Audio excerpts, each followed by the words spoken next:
a political reason, how independent you are. But the point is that America should not have India's views as conditional to what it does with Pakistan, just like India will not have, if you expect India to not have its views conditional to how US engages with Pakistan. America should also not have, America also needs to see it in that aspect, because you cannot, on the one hand, empower a nation with F-16s for anti-terror ops, while saying, hey, we found you patronizing Ayman al-Zawahiri. The Haqqani network has been propped up as 50% of the government in Taliban in Afghanistan by Pakistanis. And you just now said that the Americans have an interest in taking down the Haqqani network. The Americans knew that the Haqqanis were going to be in the seat of power and government there.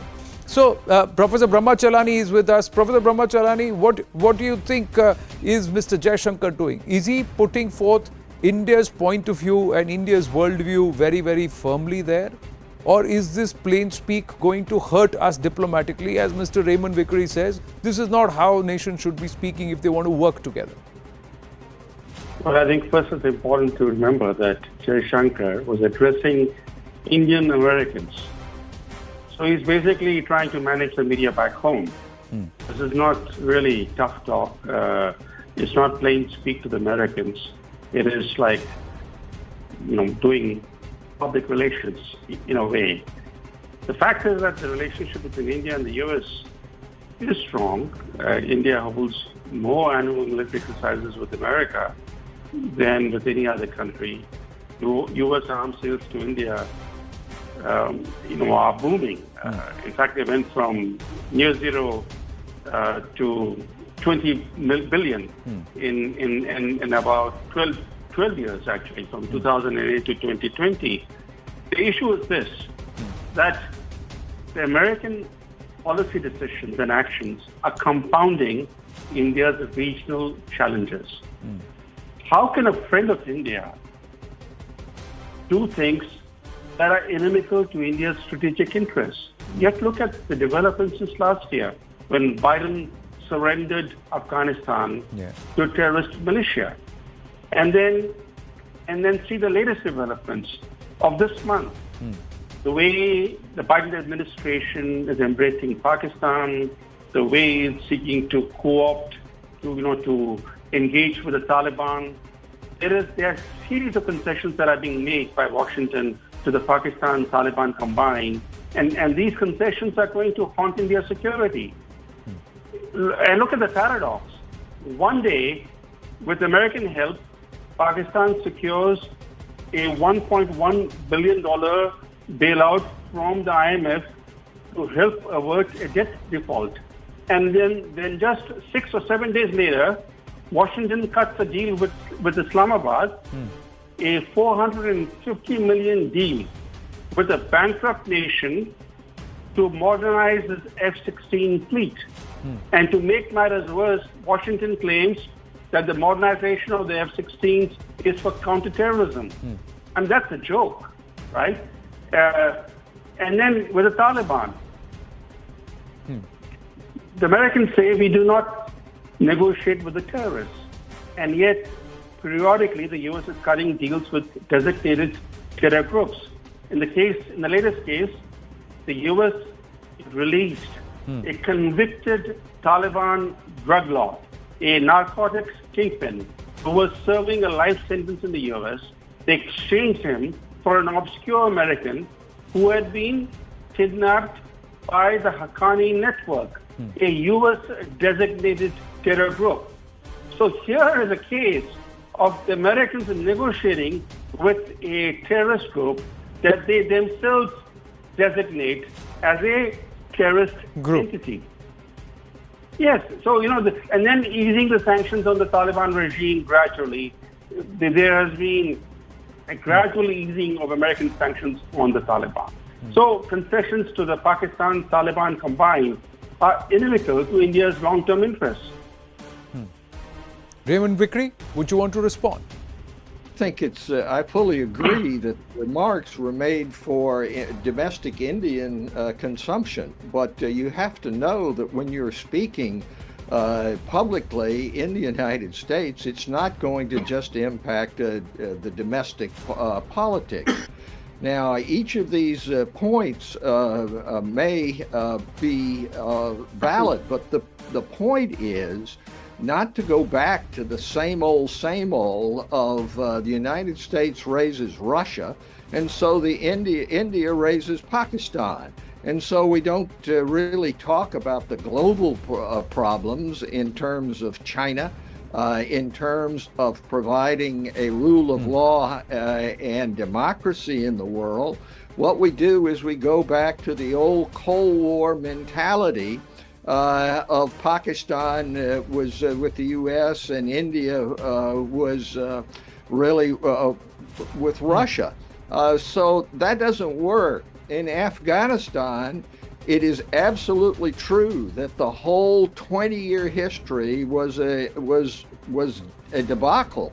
It did not work out. It didn't work out for India. It didn't work out for the U.S. We spent $2 trillion there. We spent thousands and thousands of American lives, and it was wrong. We didn't work it out. Now, the way forward, though, is to see how India and the U.S. might cooperate more fully and what needs to be corrected. If there is something that's done wrong, that's fine for partners to be able to talk about it. But the U.S. feels that the India is an indispensable partner, and it has tried to is trying to further that. Now, is the U.S. making mistakes? Yeah. Is India making mistakes? Yes, India is doing it. But for a diplomat to say, "Who do you think you're fooling?" Then that invites somebody on the other side to say, well, who do you think you're fooling by trying to bring up but then that response came because the American side said they are refurbishing the F-16s for anti-terror operations. You'd never use F-16s for anti-terror operations. So the American government also should not have made a statement like that. That's what prompted this remark. So you're looking at the effect, but you're not looking at the cause. The effect is not the cause. The cause is different. That came from the American side, and those actions. So let America be very clear that they have stated objectives. They they have their interest in getting back on the Shamsi Air Base. They want their roots dug into Pakistan yet again because they don't want the Chinese to take over there. Let them be candid about it. We're going to see that joint briefing in a bit. Let's see what the two leaders have to say, but I thank our panelists. We're going to wind up the right stand, making way for brass tacks. Zakar's ready.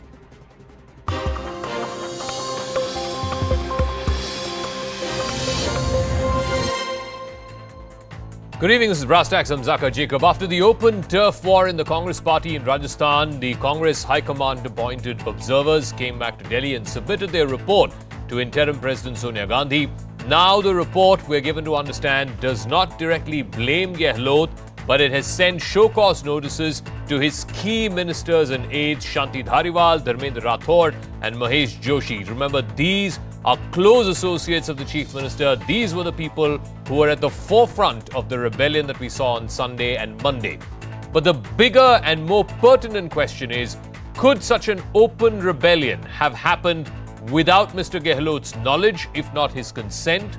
Did the High Command completely underestimate Gehlot's support within the CLP and overestimate its own assessment of the situation on the ground? And most importantly, what happens now to the race to be Congress president? Can Gehlot still be convinced to be made Congress president, or will it send the wrong message that a person who is openly rebelling is now being pushed for the top post in the party? But first, let's listen into the story. From falling out of favor to possibly being in with a chance, the jury's still out on Ashok Gehlot's fate in the upcoming Congress presidential elections. His refusal to give up the post of Rajasthan Chief Minister to arch-rival Sachin Pilot triggered a rebellion in the party's Rajasthan unit.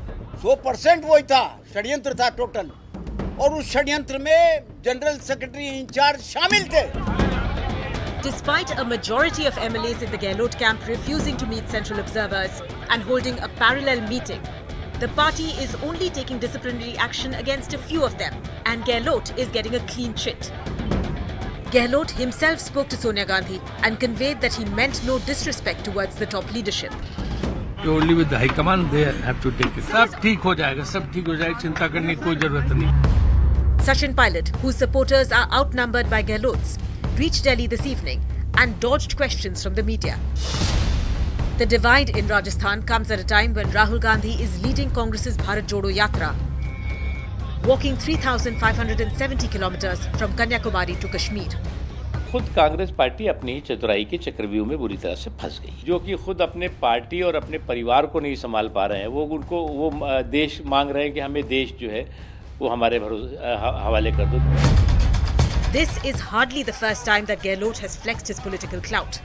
So was it a wise decision to begin with to ask him to leave his chair and become party president?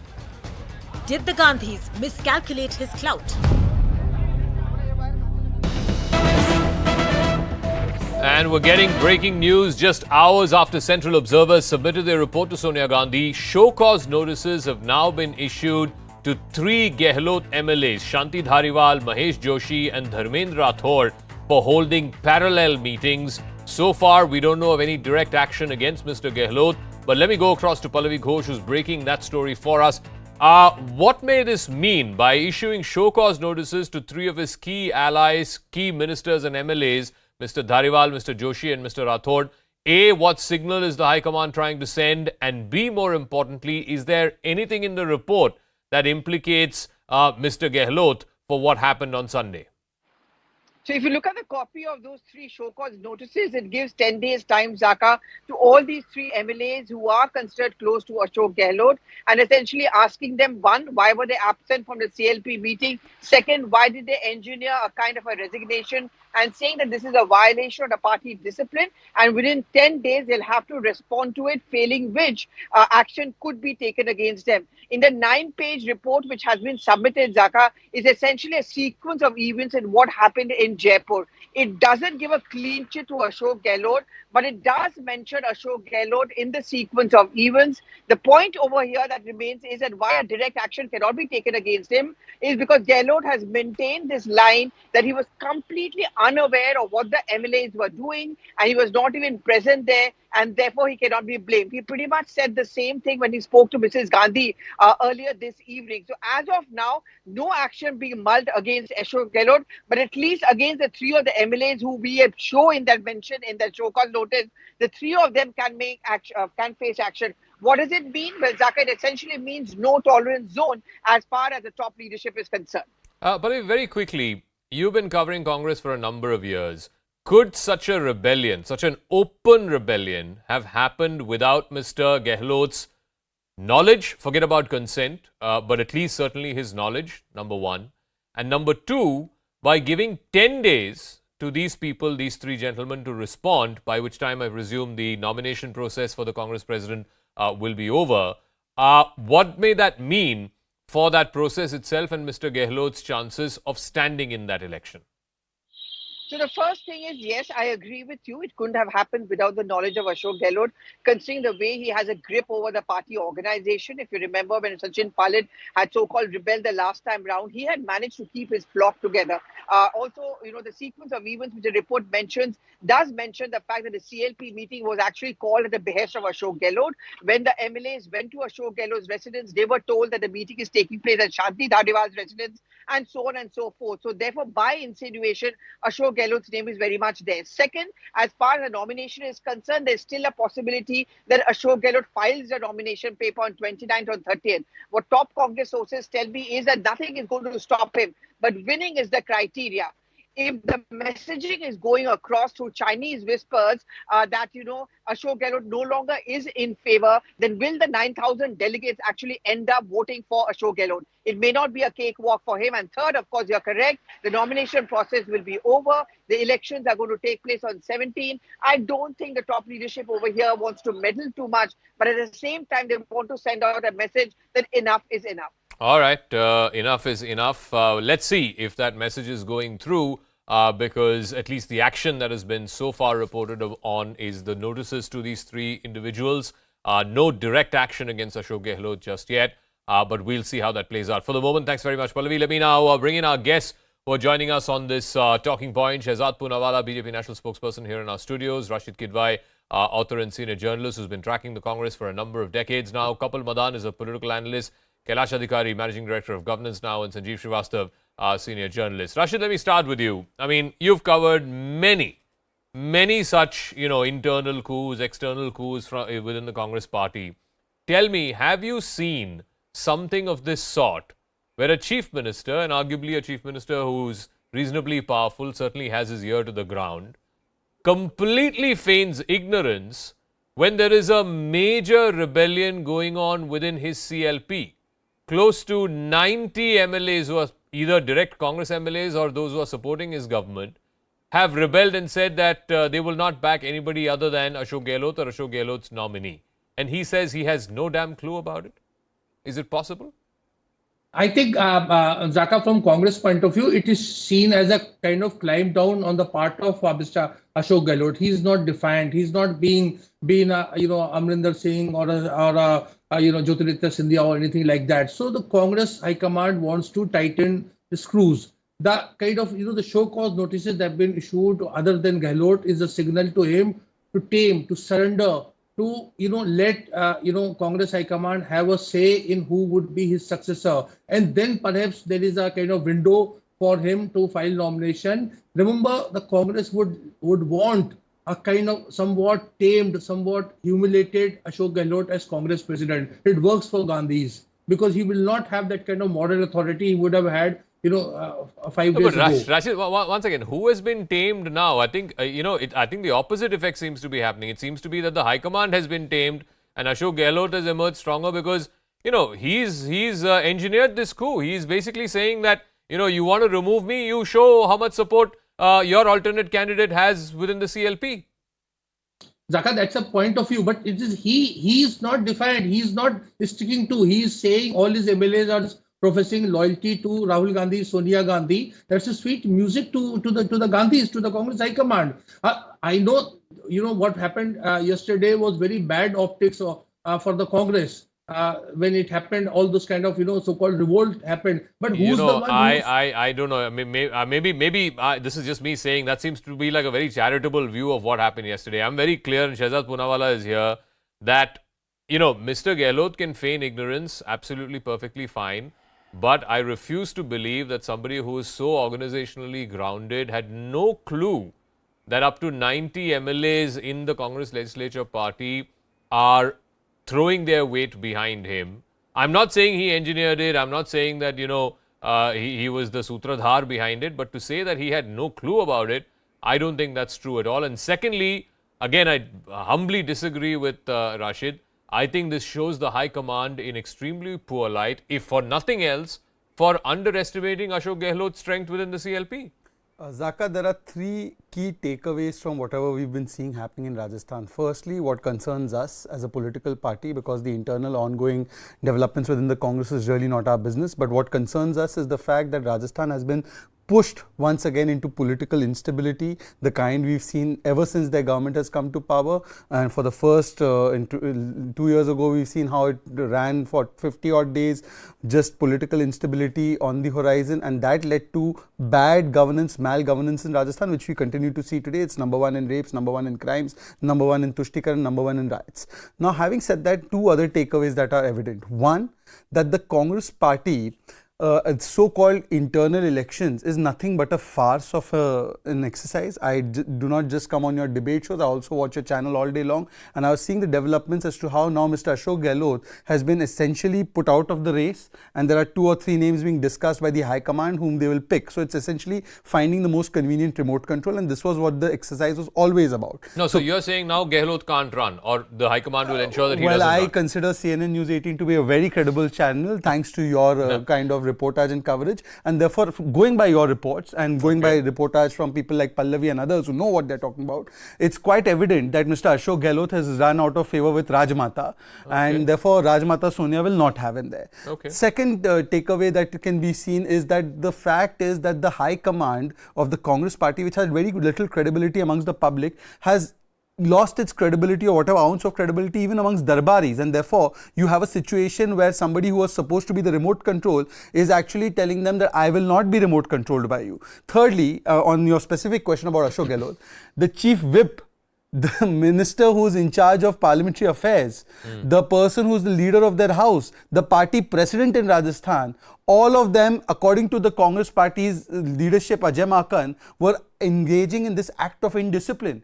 Do you think that if Mr. Ashok Gehlot is so clueless that he doesn't know what their chief whip, the state president and the minister in charge of parliamentary affairs is doing in Rajasthan, then clearly he should not be in the position of the chief minister himself. No. So clear, one thing is very evident, Zaka, is that, look what has happened. Look at the larger trend. The last big leader they had, Ghulam Nabi Azad, out of the party, former chief minister. In Punjab, former chief minister Amrinder Singh, out of the party. Now another one of the last satraps they have, almost out of the party. You look at every state after state, Congress has been losing its regional leaders and non-Gandhi leaders simply because the Gandhis who have little credibility left still continue to impose their writ upon it without even having a farce of a consensus. So just one point there, and I'll ask Sanjeev Srivastava this. I think the most comparable example is what happened with Amrinder Singh. The critical difference between Amrinder Singh and Ashok Gehlot is Amrinder Singh had no support within the Congress Legislature Party in Punjab, whereas Gehlot does. In fact, he has substantial support within the CLP. But what he and his supporters are arguing for, Sanjeev Srivastava, basically that let the new CLP leader, if they want to choose a new CLP leader, let that process be held in abeyance. Let that happen after the election of Congress president is concluded. Then you choose. Till such time, let Mr. Gehlot continue to be chief minister. So basically, he's running for Congress president, but he'll continue to be chief minister. Isn't that a blatant conflict of interest?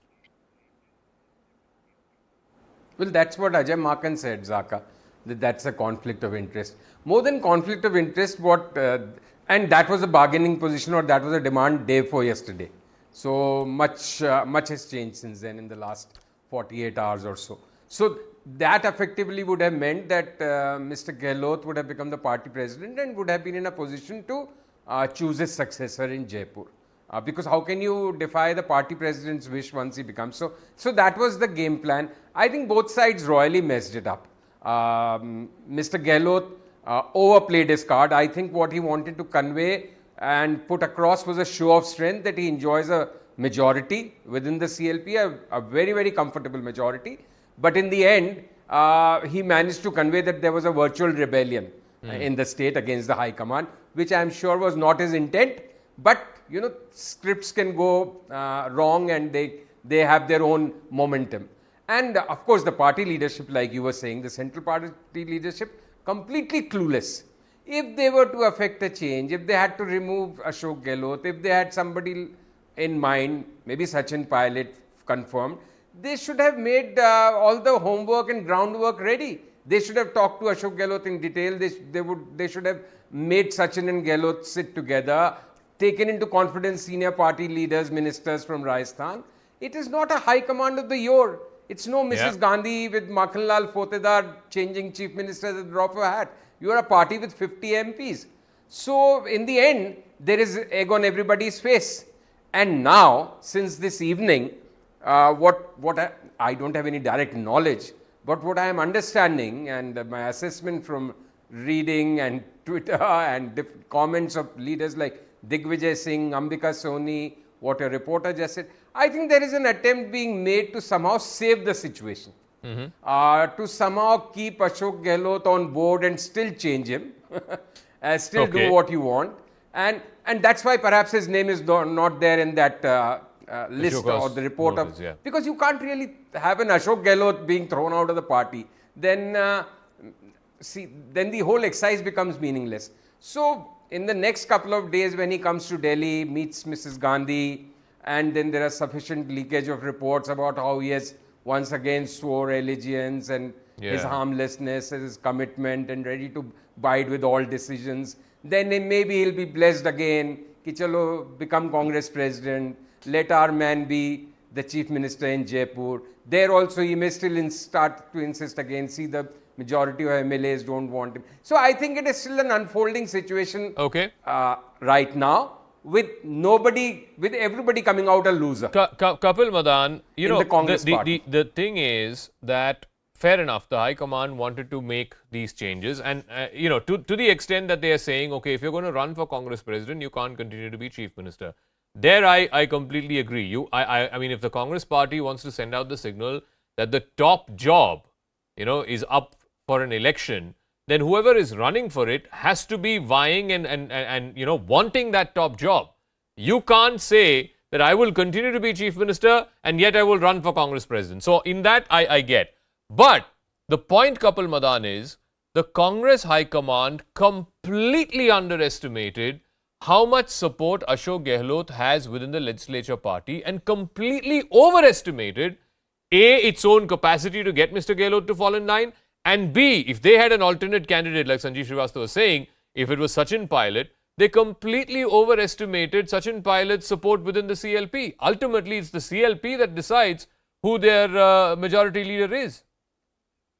So, Zaka, I would like to first respond. I think Shehzad made a remark and he said that it is not a process wherein you are going to elect. It is a process where you're going to select. And I think the fact what is happening in Rajasthan clearly shows and disproves what Shehzad is saying, because had it been a selection, they would have simply allowed Mr. Gehlot to continue as a chief minister in Rajasthan, and at the same time should have also given him the opportunity to run for the Congress president. The fact that they are insisting that you can have only one party, one post, if you are running for the second post, you have to do away with your previous post shows what? Shows that yes, it is a process. It is a democratic process, unlike the BJP, wherein there is a system of authoritarian rule, wherein you don't have an opposition, wherein there is no other candidate. Mr. Nadda just got his second term. So what Shehzad is trying to say here is that there is no other person who could have competed, or there are no good leaders except Mr. Nadda in the party. No, Kapil, I think you're missing. I think you're missing the tree for the woods. One second. Hear me out. Give me 10 seconds. The tree for the woods argument here is this. Hear me out. Either the Congress president's job is the most important job in the Congress party, and therefore whoever is running for it, he or she, has to dedicate himself or herself for that job. You cannot think of that as some part-time vocation while you continue to be chief minister, right? I agree. So if Mr. Gehlot thinks that being chief minister is more important, and fair enough, I mean, he can have that view, then he should make it clear he doesn't want to run for Congress president. He doesn't think running for Congress president is as important as being chief minister. Finish. I completely agree with you. Then why is he not doing that? In fact, if you look at what the statements, I think Mr. Markan made a statement that prima facie it is a case where the MLAs have crossed the line, and it falls under the under the definition of indiscipline, because there was a meeting that was called. The MLAs were not present in that meeting. Rather, they had a parallel meeting somewhere else. Yeah, they had exactly. Somewhere else, and that's the reason why they are. I mean, they are without any kind of fear and favor. They are saying, I mean, this is prima facie indiscipline. No. MLAs not only not show up for a CLP meeting, they have a parallel meeting, even when when the CLP has been called officially. Yes. And then the chief minister on top of that says, I have no clue about this parallel meeting. And now there is show cause notice issued to 3 of these MLAs. They have 10 days time to respond, by which time the election process is over. At least the time to file the nomination is over. Kailash Adhikari. So basically what they're saying is, we'll take action against these people, but we'll give them 10 days. Maybe we'll take action 1 month from now after the entire process is over. Thereby basically giving Mr. Gehlot what he wants, right? No, Zaka, I mean... No, one second. Let Kailash respond to that. Thank you, Zaka. Firstly, it is very hard to believe that the Rajasthan chief minister, who is an astute politician and into politics since the past 5 decades, doesn't know about the fact that more than double digit of his MLAs staged a kind of a revolt, and he was not aware of it. That is very hard to believe. And secondly, Zaka, I'll reiterate the point which I said last time also, that this particular incident has again brought to light that for Congress and for the family, the Gandhi family, more than Bharat Jodo, it should be Congress Jodo. This has again come to the light. And I believe that Shehzadji was quite considerate in saying that there is little credibility left. I believe that there is zero credibility left. And this all stems from the fact where Mr. Rahul Gandhi had said that one man, one post within the Congress party. And this has all, if you see the crux of the matter, it has all stemmed from there. And Mr. Rahul Gandhi, as we all know, the 8 years of his political performance is a testimony to the fact that there is no credibility left, and everything stemming at the one state that they have, apart from Chhattisgarh, it is all turning into a turmoil. And now, more than Mr. Rahul Gandhi, the arrow of zero credibility is moving sadly towards Mrs. Gandhi, and it's high time that the Congress introspects. Rather than Bharat Jodo, it should be Congress Jodo. No. So Rashid, here's the thing. The problem for the Congress party is the timing is so horrible that you had the Goa situation happening while Bharat Jodo was going on. Now you have a congressman who has been congressman for 50 years rebelling, openly rebelling. And this is happening in the middle of Bharat Jodo. So what was the point of Mr. Gehlot coming last week, meeting Sonia Gandhi, going all the way to Kochi to meet with Rahul Gandhi, having a chat with Rahul Gandhi, and then coming out and saying, okay, the Congress president's job is the most important in your party. Therefore, you know, we can't have one person doing two jobs. What was the point of all of that? If all along this open rebellion was going to happen, then he needn't have done all this trip to Kochi and trip to Delhi. He could have just told the High Command on a phone call that, look, I'm not going to step down as Chief Minister. I'm not interested in running as Congress President. Zaka, one of the premise that we have is that we tend to look things in black and white, whereas in politics it's far more, nuanced, it's far more, intriguing, etc. And this is a real example of that. Mr. Gehlot is not a rebel, at least that's what he's trying to project. The Congress, as Shahzad was pointing out, is not in a position to see an exit of another regional satrap or a stalwart or whatever you want to call it. So this is halfway. The High Command wants to salvage its image, what happened day before yesterday, and they want to, project a scenario where Mr. Gehlot would be seen as, climbing down. This show cause notice to 3 persons is a signal to Mr. Gehlot to mend ways, to come to Delhi and say that, you see, what happened in Jaipur was unfortunate. What he will do is to, if Gandhi is permitting, he would apply, he would contest for Congress President post. A weak Congress President suits Gandhi's more. And third most important thing, he would not have a say in the successor issue. No. One second. Yeah. So give me a timeline. So let's say, both sides are patching up, right? Yeah. He's going to come to Delhi. He's going to tell the High Command, I'm very sorry for what happened on Sunday. I had no clue. It was these guys, blah, blah, blah. And then he takes the nomination papers, files his papers to become Congress President. And if all is well, as you say, then, the signal will go to the delegates that he is the chosen one. He may even win the Congress President's election. So you will get to a stage where he is both Congress President and Chief Minister. And you're saying he won't have a say on who his successor is going to be. Precisely. So, Zaka, you must understand there is a paucity of time. 30th September is the last date of filing nominations. So whatever Mr. Gehlot has to do, he has to do it fast. And that's where the real problem comes, because he has to swallow a lot of humiliation in saying that he was wrong and that he would not have a say in the successor issue. And that is something, it's really tightrope walk. That's why would he say any of that, Shahzad? As far as I'm concerned, I think it's the High Command that needs to climb down and not him, because he seems to be controlling all the aces here. I think what is evidently clear is the fact that this is no longer the Congress of Indira Gandhi, where it used to run unopposed, where they could take decisions and run roughshod over people. Today, it's a weakened High Command which can't even manage to win its bastion of Amethi. So that's the practical reality of the situation. Now, let me come to a couple of points. For no reason, I call the AICC not as All India Congress Committee, but All India Contradictory Committee. Look, on the one hand, Mr. Ajay Makan and Rahul Gandhi, and by the way, what is the locus of Rahul Gandhi to advise somebody about one person, one post? What is his locus? He's just an MP, right? But he's advising the future president that they should adhere to this particular position. What is his locus? His own family has never adhered to that, by the way. Rajiv Gandhi, party president and prime minister.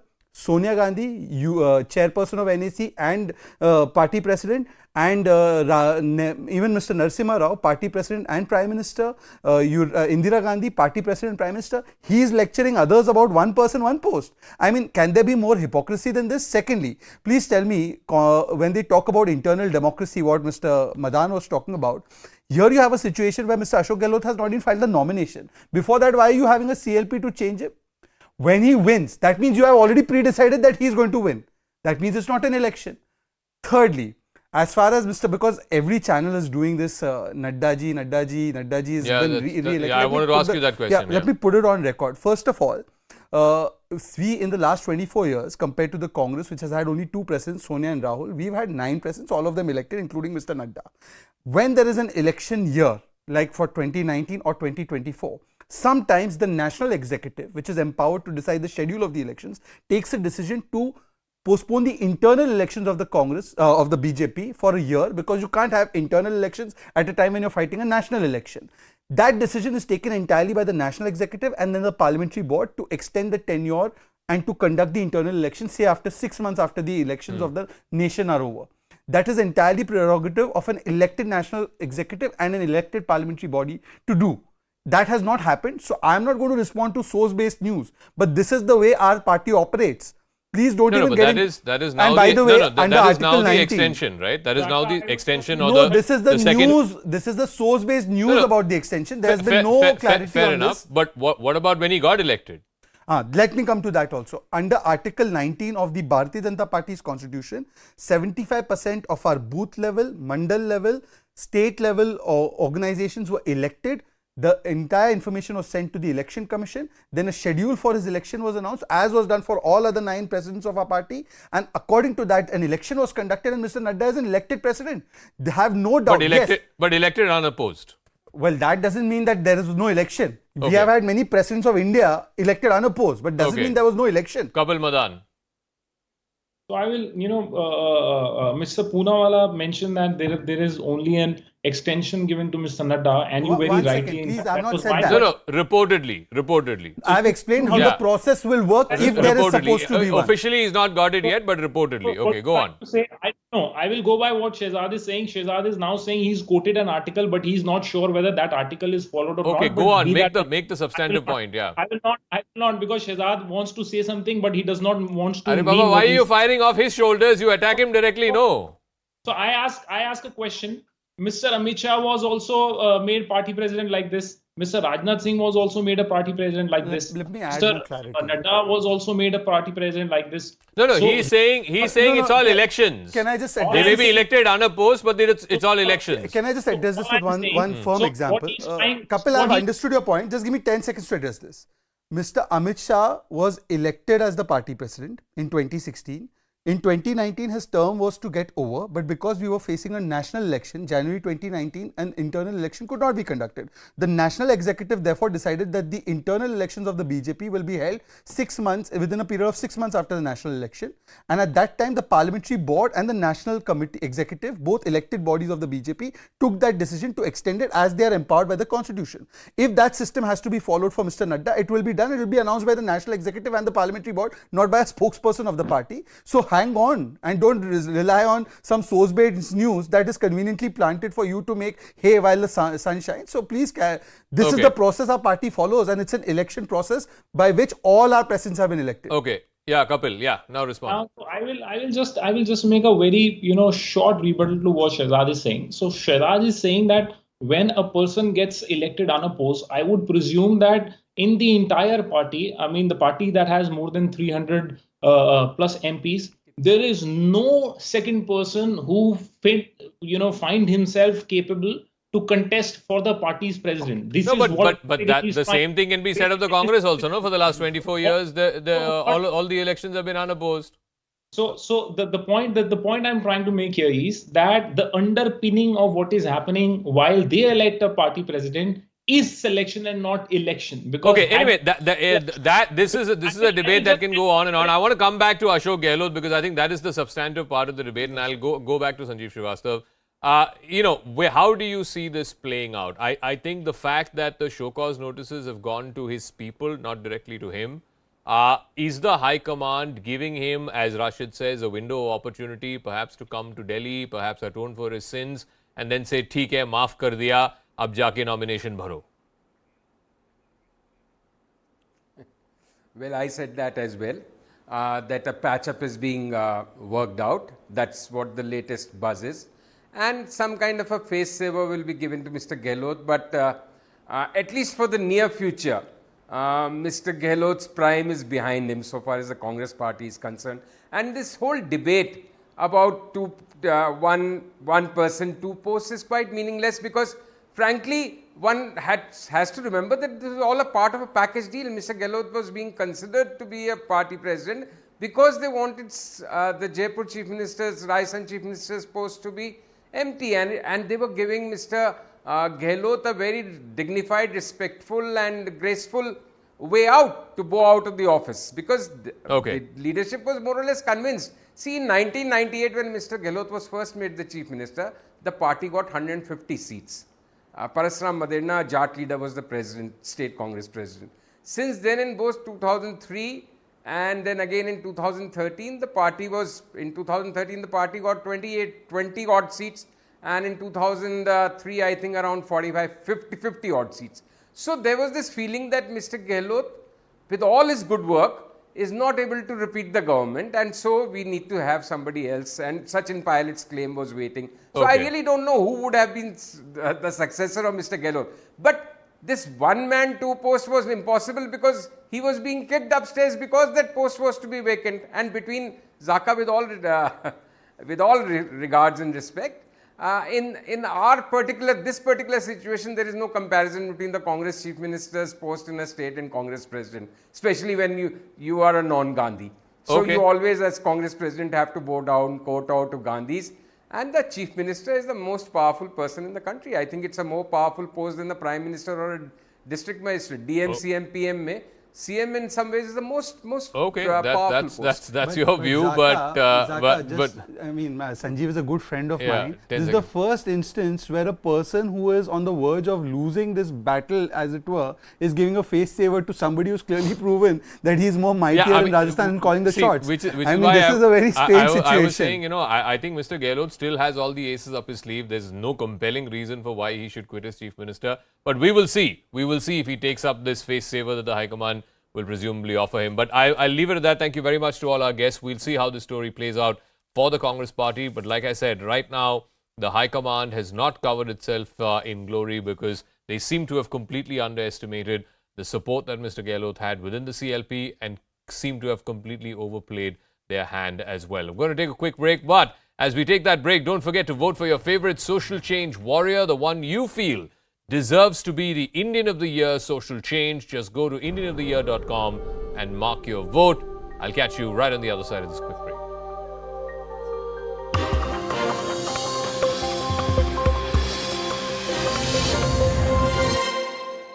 Not have to do anything with the disqualification that occurs in the House because it only occurs in the House, and the Election Commission is only determining as to who the party belongs to now.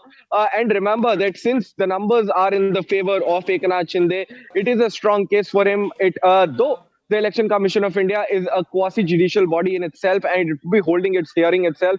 But what we have to also remember is then the last time the Election Commission of India had its day of hearing of this particular matter with regards to the symbol war of the Shiv Sena, the Eknath Shinde camp had actually gone with a truckload of documents, with a truckload of affidavits to be submitted in favor that Eknath Shinde is the real leader of this party at this moment of time. And this is what would be very, very crucial. And we will have to see as to how the Uddhav camp actually tries to put in its word that it is the real leader of the party. Because as you rightly pointed it out, it's the numbers that play the game, not the legacy at this point of time. Though a detailed order of the Supreme Court is yet to come into this particular case as to why this particular order has been passed and what reasoning has been given. But we can actually decipher it from the arguments that will win there.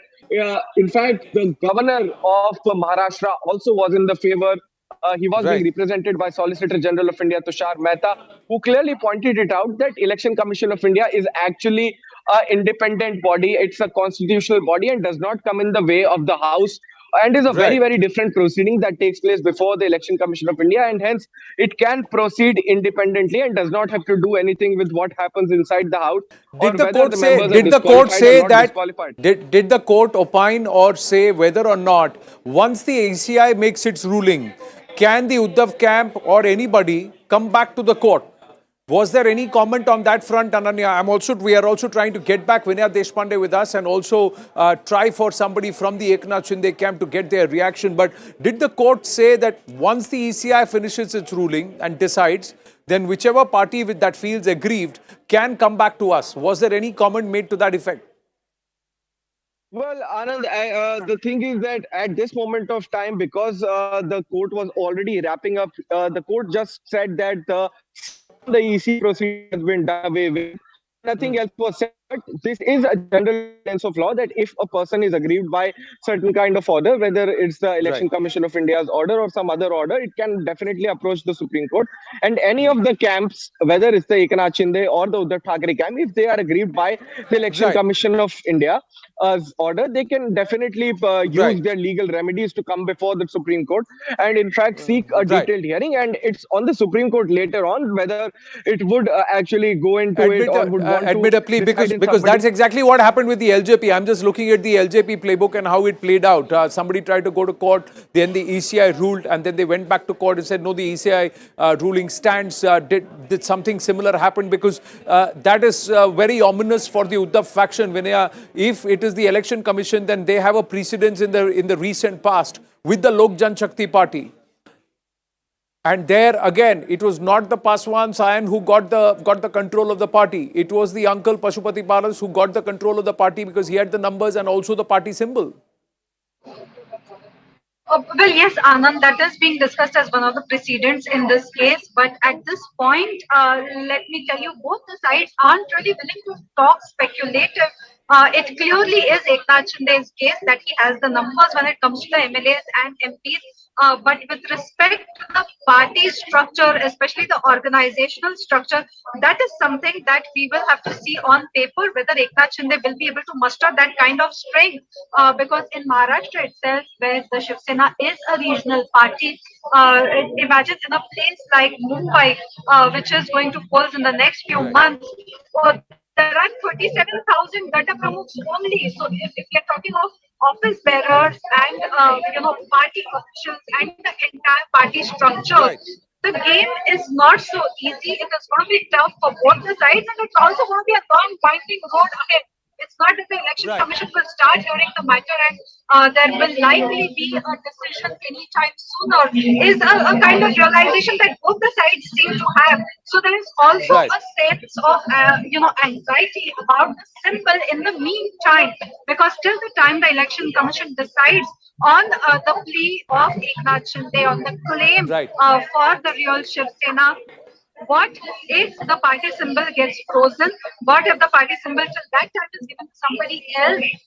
In all those scenarios, both the factions are trying to prepare themselves. So while there is a realization that for both the factions it's going to be a long winding road ahead, this clearly at this juncture is a setback for Uddhav Thackeray. The Honorable Supreme Court has now decided, after a huge number of arguments that were made and fervent pleas were made, that the court rule on it. The court has said, no, we are not going to decide who is the real Shiv Sena. This question will be answered by the Election Commission as per rules. As per rules that govern and decide the functioning of a political party, and it is the Election Commission of India, which is a constitutional body in itself, that will deem who is in control of the party.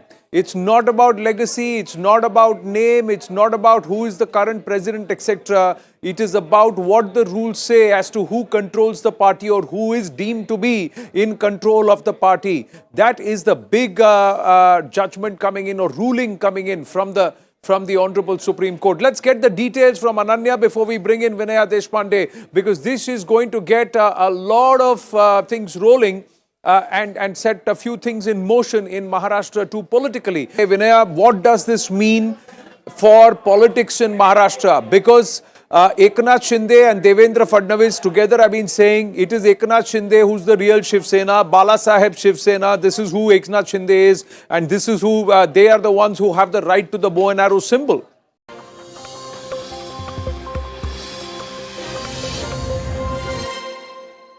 Welcome back. The other big story tonight, a day after he called out the United States for sending upgraded versions of the F-16 fighter jets to Pakistan in a $400 million deal, External Affairs Minister S Jaishankar met with US Secretary of State Antony Blinken. Throughout his US visit over the last 10 days or so, Jaishankar has been taking a consistently aggressive stand, calling out terror havens, even pointing to the double standards of the American media.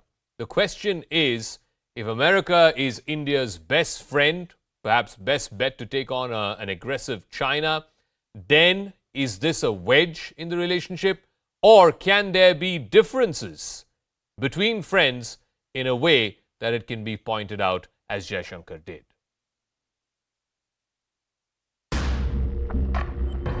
External Affairs Minister S Jaishankar holding talks with US Secretary of State Antony Blinken. The meeting comes a day after Jaishankar raised questions over the merits of US's relationship with Pakistan. A relationship that has neither ended up serving Pakistan well nor serving America. So it is really for the United States today to reflect whether this, what are the merits of this relationship, what do they get. For someone to say, I'm doing this because it is for counter-terrorism, when you are talking of an aircraft capability of the US, everybody knows where they are deployed and what is the use and what. You're not fooling anybody by Jaishankar's tough talk comes after the Biden administration approved a $450 million F-16 fighter jet fleet sustainment program to Pakistan, effectively reversing the decision of the previous Trump government to suspend military aid to Islamabad for providing safe havens to the Taliban and Haqqani network. At the United Nations General Assembly, Jaishankar had called out Pakistan without naming the neighbor. Having borne the brunt of cross-border terrorism for decades, India firmly advocates a zero-tolerance approach. In our view, there is no justification for any act of terrorism regardless of motivation, and no rhetoric, however sanctimonious, can ever cover up bloodstains. Before his meeting with Jaishankar, Antony Blinken met with his Pakistani counterpart Bilawal Bhutto Zardari and urged Islamabad on having a responsible relationship with New Delhi. By once again taking an assertive position, Jaishankar has signalled India's need to engage with the world with its own identity.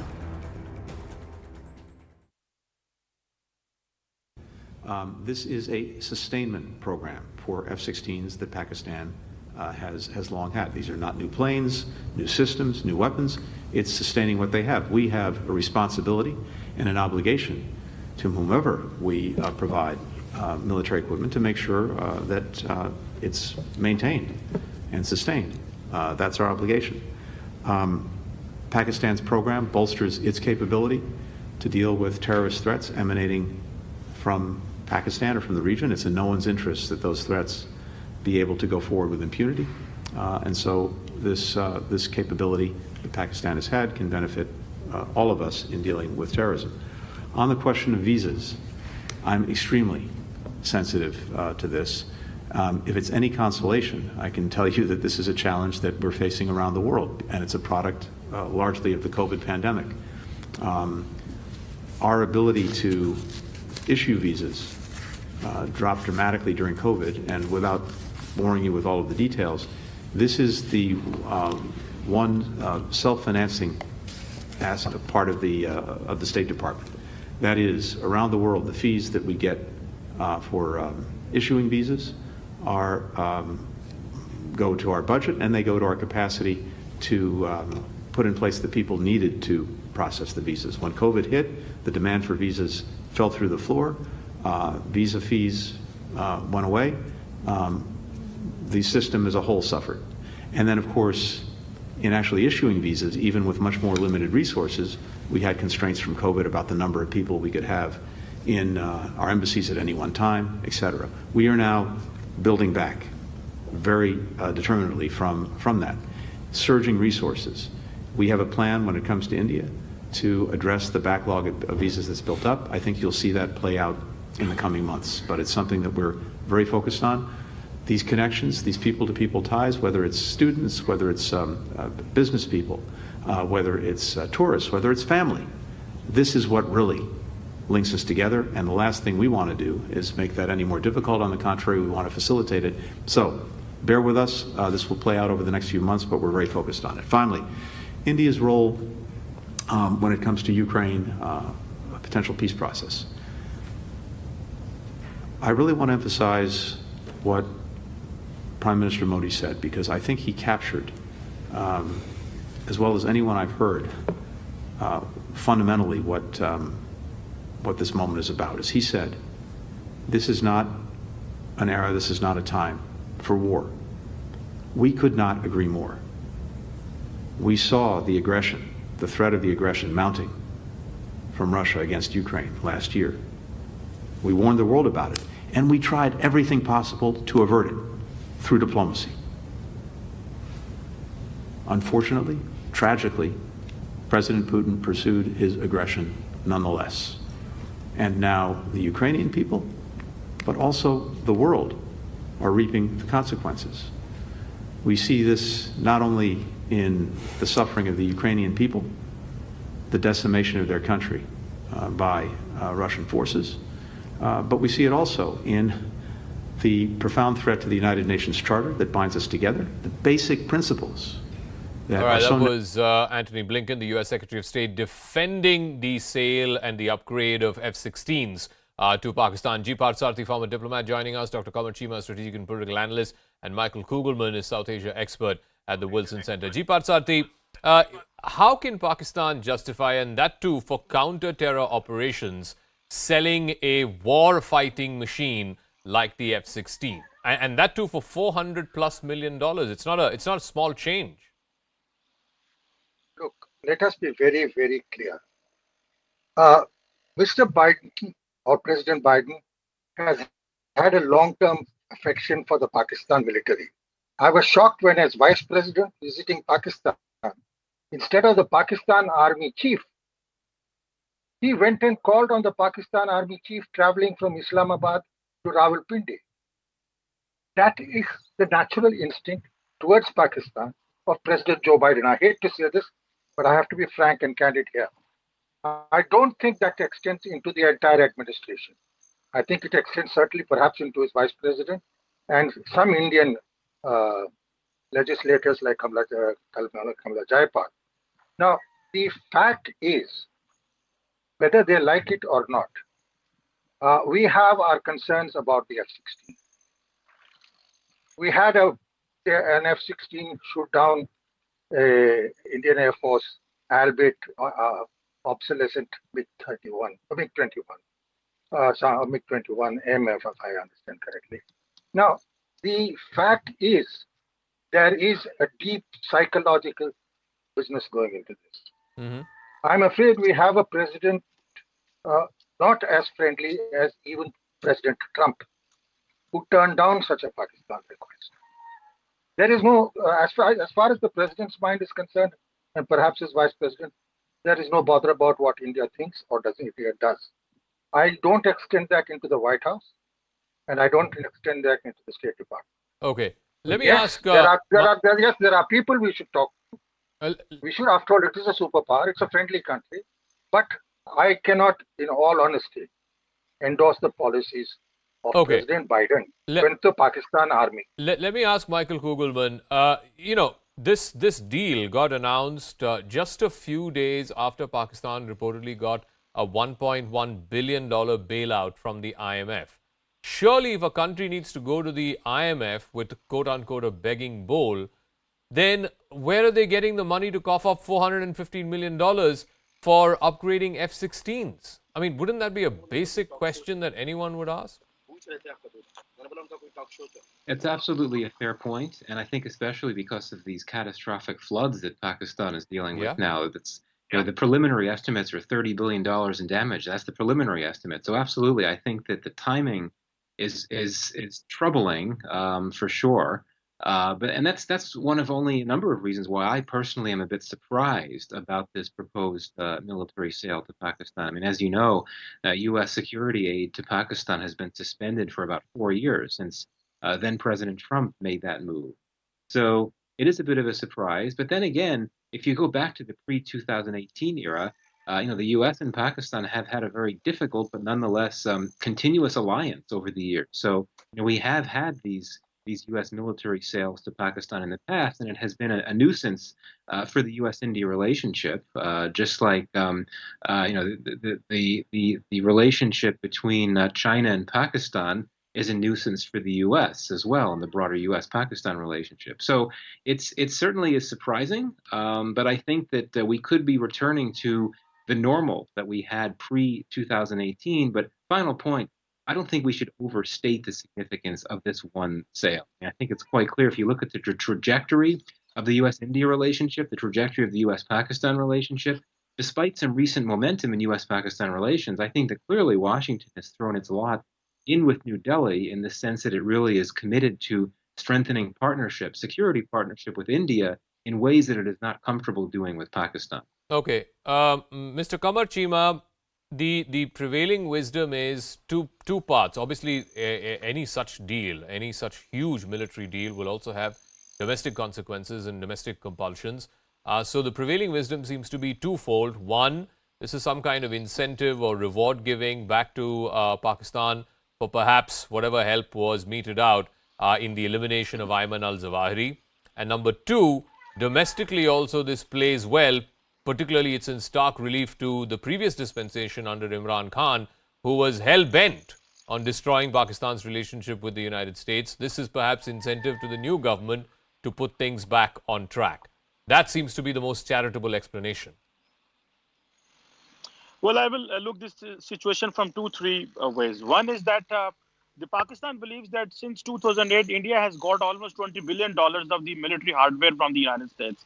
India has its own 2+2 and a strategic partnership with the United States. So the question is that it is $450 million assistance for the upgradation of the F-16 doesn't give a national security threat to India. So obviously, this is a one-langer. The second one, you are talking that the Americans, obviously the Pakistan-US relations, they got, this is a transactional partnership. It has always been a transactional partnership between both the countries. It was never a strategic partnership. We remained an ally. India remained a friend of the United States. So right now, the Americans and this, what Mr. Michael Gugerman also mentioning, this continuous relationship, obviously it was, it got a bump recently, but now the Pentagon and the GHQ has always enjoyed good relation, even if there is Mr. some, Chima, I'm really sorry. I'm really sorry I'm interrupting you. I have a very simple, a very basic question to ask you. Who was the last terrorist who was shot down by an F-16? Let me tell you, the existential threat to Pakistan right now comes from Afghanistan, where the TTP is hiding. The Afghan Taliban are not coming up or are having a fair deal with Pakistan, where the hideouts of the TTP are there. So they're coming, cross-border terrorism is there. We are facing some serious threats from there, and the peace deal is yet to be at place. So Pakistan believes that until and unless the Afghan Taliban they do not give us the TTP, or they do not come up with a fair deal between Pakistan and the TTP, there is a strong possibility Pakistan will go for a surgical strike in Afghanistan. Here's the thing. I'll give Michael one word because I think he has to go. But Michael, again, this whole, this is needed to take on the TTP in Afghanistan simply does not cut eyes, because just recently, and this is stated U.S. State Department position that you don't negotiate with terrorists, but just a few days ago, you must have seen that news of how there were negotiations with the Haqqani group to release a Afghan drug warlord. So on the one hand, I mean, this is what I find so baffling. On the one hand, America is selling F-16s to Pakistan to purportedly bomb TTP terrorists who are hiding out in the caves of Afghanistan. And yet at the same time, the same America is negotiating with the Haqqani network to release drug warlords. Well, obviously double standards are a part of international relations, and that's the case for U.S. foreign policy. It's no exception. Now, the example you referred to, of course, was a case of the U.S. negotiating a swap in which, indeed, it did release that Taliban drug lord in exchange for an American who was held hostage by the Taliban. And it's not the first time the U.S. did that. The U.S. did that to get a POW, Bo Bergdahl, release in exchange for the release of several Taliban members held at Guantanamo Bay. But look, coming back to the sale, to this proposed military sale, I think maybe this is referenced before. The U.S.-Pakistan relationship is a transactional relationship. It's not a strategic relationship. So one always has to keep in mind what each side may be trying to get out of the other. And we know that it's clear that the U.S. wants to build on its capacity to be able to engage in counterterrorism activities in Afghanistan. And I think it really would like to continue to have access to Pakistani airspace.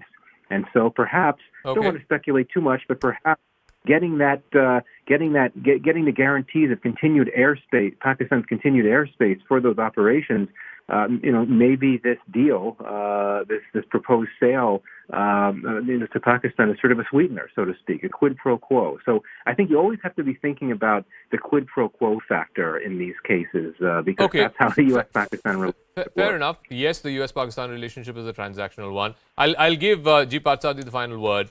One of the arguments from the American side, although they'll never say this publicly, is, you guys have a transactional relationship with Russia. Despite everything that's happened in the last 6 months between Russia and Ukraine, India is continuing to buy oil from Russia. India is continuing to buy military supplies from Russia. So if you can call it transactional, why can't we have a transactional relationship with Pakistan? Look, at this point in time, there's no equation between the two. Our relationship with Russia right at the present moment is confined to the petroleum, to oil, and other such resources, gas also. So it's to meet our energy needs. It is not a military relationship. Secondly, I'm amused by my friend saying that, from Pakistan, saying that the Taliban are a danger. I think the Haqqani brothers are still in Peshawar, living in the Northwest Frontier Province, Khyber Pakhtunkhwa. One of them is a Taliban minister. So you've got yourself stuck in a problem where the mainstream Taliban leadership will not apply you, satisfy you, but yet, therefore, you want to take them on. Take them on, yes, ask the Americans. Let them give you attack helicopters. I'm not for you, that's for the Americans. Sure. But why F-16s? You're not going to bomb them with F-16s, or the Taliban don't have aircraft to challenge Pakistan's F-16s in the air. Okay. I mean, this is just, let me tell you, a basic thing I go back to, and I'm very frank about this. I think you have a leadership which has a history of being all right. Too friendly. You had a very friendly president even in Trump, but we have to live with it. Okay, all right. We'll have to live with it. I'm completely out of time. I want to thank G. Patsadi, Kamar Shima, and of course Michael Kugelman for joining us. We'll see how this plays itself out over the next few weeks and months. Maria Shakil joining you with News Epicenter in a moment.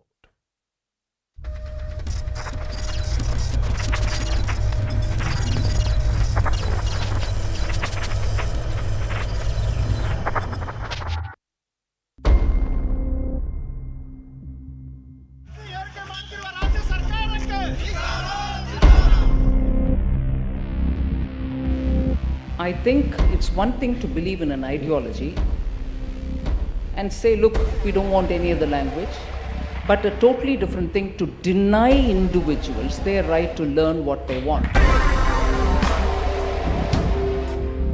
நான் அனுபவிச்சது நிஜம், அந்த அனுபவிச்சதை தான் நான் எடுத்து சொன்னேன். நான் படிச்சுட்டு இருந்த காலத்தில் ஹிந்தியோ சம்ஸ்கிருதமோ படிக்கிறதுக்கு நீங்கள் முயற்சி பண்ணிங்கன்னா டெஃபினட்டாக உங்களுக்கு நானா விதத்தில் உங்களுக்கு கிரிட்டிசிசம் வரும். தெருவில் நடக்கும்போதே கண்டபடிக்கு கீழ்த்தரமாக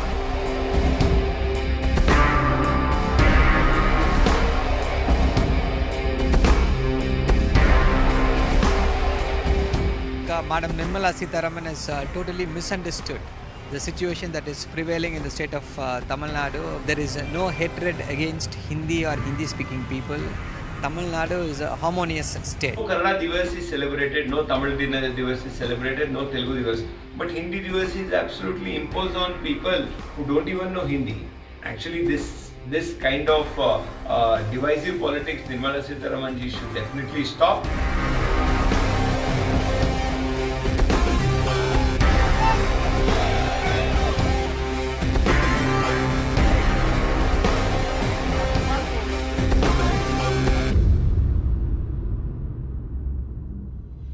Everyone, you're watching News Epicenter with me, Maria Shakil. A sharp political debate on linguistic identities has historically created a divide between the North and South, becoming regular political flashpoints, particularly ahead of elections. The latest storm has erupted over an exclusive interview I had with Finance Minister Nirmala Sitharaman in Chennai. Highlighting the charges from many southern parties that the central government is imposing Hindi, she called language politics unacceptable, stating that a language can be respected without insulting another. She claimed that even today, a student who is learning Hindi and Sanskrit in Tamil Nadu is denied scholarships and fellowships even if they come as toppers. The finance minister called language politics a bid to hamper the right to learn. This comes in the wake of the opposition to Hindi Divas, where the union government once again highlighted that the promotion of Hindi is not taking place at the cost of local languages. But the opposition is adamant that the BJP, through multiple avenues from education to government programs to even road signages, campaigns to impose the language in non-Hindi states. So is this outrage purely to make a political point? Before I get the panel, here's what Finance Minister had to say.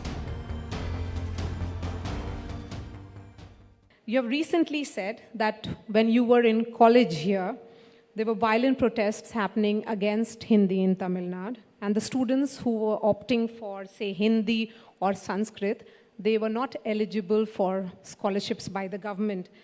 A lot has changed since then. Has it? I'm asking you. Very difficult to believe. Then how do you view this entire language debate? I think it's one thing to believe in an ideology and say, look, we don't want any other language, but a totally different thing to deny individuals their right to learn what they want. ஒரு தனி நபருடைய அதிகாரத்தை பறிக்கிறதுக்கு யாருக்கும் உரிமை இல்லை, என்ன கொள்கையாக இருந்தாலும். நான் சொன்னது நிஜம், நான் அனுபவித்தது நிஜம், அந்த அனுபவிச்சது தான் நான் எடுத்து சொன்னேன். நான் படிச்சுட்டு இருந்த காலத்தில் ஹிந்தியோ சம்ஸ்கிருதமோ படிக்கிறதுக்கு நீங்கள் முயற்சி பண்ணிங்கன்னா டெஃபினட்டாக உங்களை நானா விதத்தில் உங்களுக்கு கிரிட்டிசிசம் வரும். தெருவில் நடக்கும்போதே கண்டபடிக்கு கீழ்த்தரமாக பேசினதெல்லாம் என் காதல் நல்லா இன்றைக்கும் ஒலிக்குது.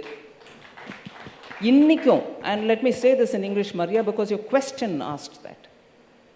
Scholarships are denied to students who learn Hindi and Sanskrit. Even today, I challenge.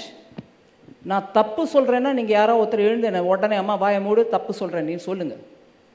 இன்றைக்கும் தமிழ் தவிர சன்ஸ்கிருட்டோ இல்லை ஹிந்தியோ படிக்கிற பிள்ளைங்களுக்கு ஸ்டேட் லெவல் ரேங்கிங்கில் முதலாவதோ ரெண்டாவதோ மூணாவதோ அஞ்சாவதோ 10வது ரேங்க் வந்தால் கூட இங்கே ஸ்டேட்டு மூலமாக கிடைக்கூட ஃபெலோஷிப் ஸ்காலர்ஷிப் அவங்களுக்கு கிடைக்குதா இல்லையா? கிடைக்கல, இன்றைக்கும் கொடுக்கறதில்ல. They don't give it if incidentally your second language is Sanskrit or Hindi, but you turn out to be the topper and the state has a scheme by which the top 10 ranking students will be 10 or 15 or 20, I don't know, but the top ranking students will be given some kind of a scholarship to study. Now, in what way and what right does the state have to say one of the Indian language which the student studies, which is not probably Tamil, will not be treated as equal to the student who is learning Tamil? இது என்ன விதத்தில் பேதபாவம்? இது எந்த விதத்தில் justifiable? ஏன் அந்த தம்பி நாளைக்கு உலகத்திலேயே பெரிய ஒரு கம்பெனிக்கு சிஇஓ ஆனான்னா அவங்கள நீங்கள் ஏற்றுக்க மாட்டீங்களா? தமிழ் படிங்கன்னு ஊக்குவிப்பது ஒன்று, நீ இன்னொரு பாஷை படித்தேன்னா பாரு உன்னை வெட்டி போடுவேன் கொலை பண்ணிவிடுவேன் நீ அந்த ஸ்கூலுக்கு போனால் எரிச்சு போடுவேன்னு பேசுறது நாகரிகம் இல்லாத ஒரு தன்மை. தமிழ்நாடு நாகரிகத்தோடு இருக்கக்கூடிய ஒரு ஸ்டேட். இந்த அராஜகமான பாஷை வர்றது ரொம்ப தப்பு. ஒரு மனிதனை நீங்கள் நிறுத்துறது தப்பு. அது என்ன கொள்கைன்னு சொன்னாலும் சரி, ஜஸ்டிஸ் பார்ட்டிலேருந்து வந்துச்சு, இன்னைக்கு டிராவிடியன் மாடலில் அது part. And joining me now is S.G. Surya, Tamil Nadu State spokesperson. Mohan is spokesperson of the Congress, Professor Badri Narayan, historian, author, and Professor Chandan Gowda,